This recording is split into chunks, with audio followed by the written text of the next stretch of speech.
Hey guys, Mythos Gamer, and welcome back for turn number 5. Before we get started, we'll take a look at Arkham and see where everybody is. Over on the north side, we have Patrice and a bikie in the street area. Nothing going on in the downtown area.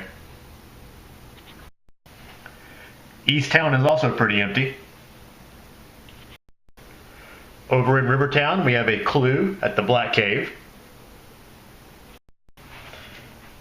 Nothing over in the Merchant District. Over at Miskatonic University, we have a clue at the Science Building and the Wizard Watley in the street area. At the French Hill, we have a gate relay at the Witch House being guarded by a warlock. At the Silver Twilight Lodge, we have a sealed gate and our investigator Agnes. Over in the south side area, we have 2 clue tokens at the Historical Society. And in our final area, the Uptown, we have the gate to another dimension at the Woods. There's also a Night Gaunt and a Wraith there with it. We have 2 investigators in other worlds. We have Daisy in the first area relay, and she is delayed.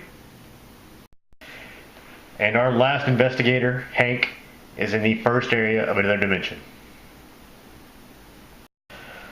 Alright, now that we've seen where everybody is, we're going to pass our first player marker from Agnes over to Hank. And I think we're going to skip our upkeep this turn and go right into our movement phase. Alright, because Hank is our first player this turn, he's going to finally leave the first area of another dimension.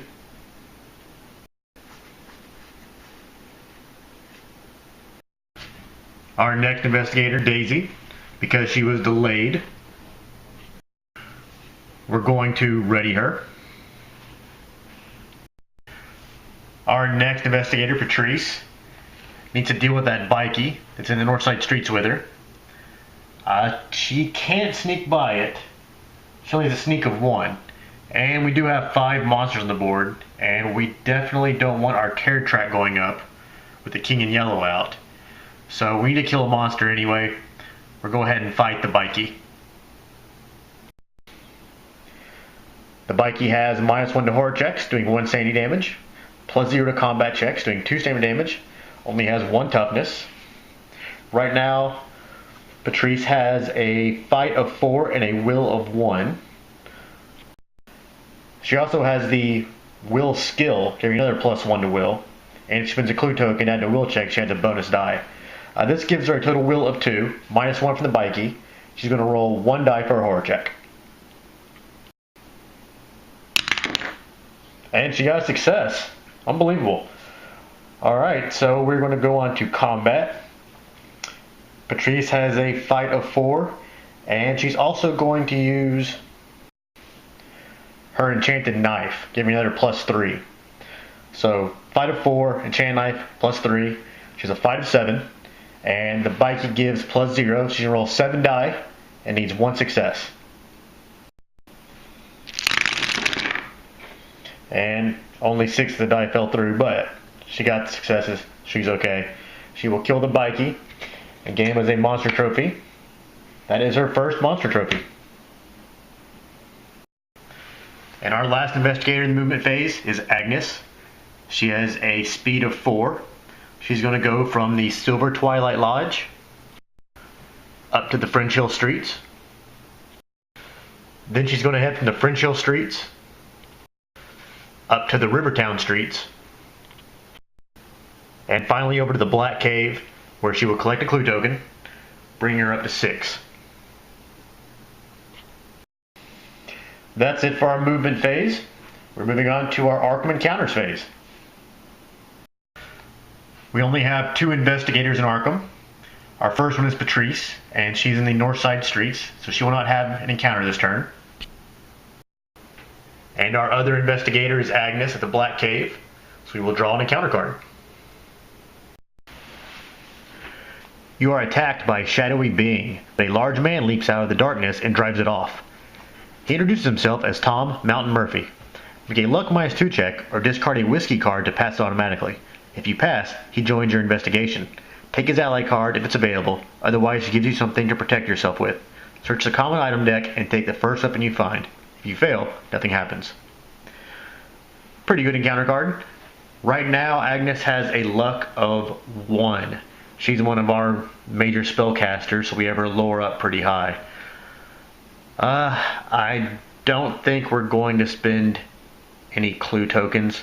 We're starting to get to where we don't really have very many on the board, so I think we're just going to have to fail this one. Alright, pretty short Arkham encounter phase. Move on to our Otherworld encounter phase. First we have Hank, still another dimension, so we can draw any color Otherworld encounter card. And it looks like our luck might be changing. It seems that you are not the first to have come here. Gain 1 clue token and $2. This will bring Hank up to $5 and 5 clue tokens. And finally we have Daisy and Relay. We need a red or yellow Otherworld encounter card. Alright, we got a yellow one, and Relay is on there. Finding a small rusted mirror lying on the shore, you can sense immense power within it. If you want, you may gaze into the mirror. If you do so, draw 1 madness card and become blessed.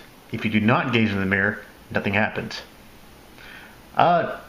Normally I would probably not go into the mirror, or gaze into the mirror, but Daisy has such a horrible fight and will. Her fight maxed is 3, which gives her a will of 2.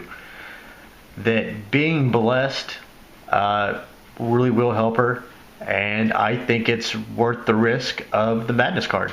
Let's see what kind of madness injury we get. And for our madness card, we drew claustrophobia. During your upkeep, lose 1 sanity if you are in a location, not including Arkham Asylum or other worlds. If you ever gain another claustrophobia, you are devoured. That was one I was kind of hoping not to get, but oh well, it happens. And since we got the madness card, we are now blessed. During our upkeep, we have to roll a die, and if we roll a 1, we can discard our blessing. And now, 4s count as successes for us, so 4s, 5s, and 6s. That ends our Otherworld encounter phase. Move on to our Mythos phase. A gate and a monster will appear at Independence Square. For our gate, we got the Great Hall of Seleno with a -1 to close. And for our monster, we got a Formless Spawn, +0 to sneak checks. It gives -1 to hard checks, doing 2 sanity damage, -2 to combat checks, doing 2 stamina damage. He has 2 toughness, and physical immunity. I'm not worried about physical immunity. We have so much magic with our investigators this game that physical immunity is not a big deal. It's the magical immunity that the Wizard Watley and the Warlock have that I'm kind of worried about. Right now there's nothing in Independence Square. And our gate and our monster will appear. Because a new gate opened up, we're going to doom token to our doom track. Patrice will also gain a clue token because of her Ominous Dreams ability. This will bring her up to 9 clue tokens. Next, a clue will appear at the Unnameable.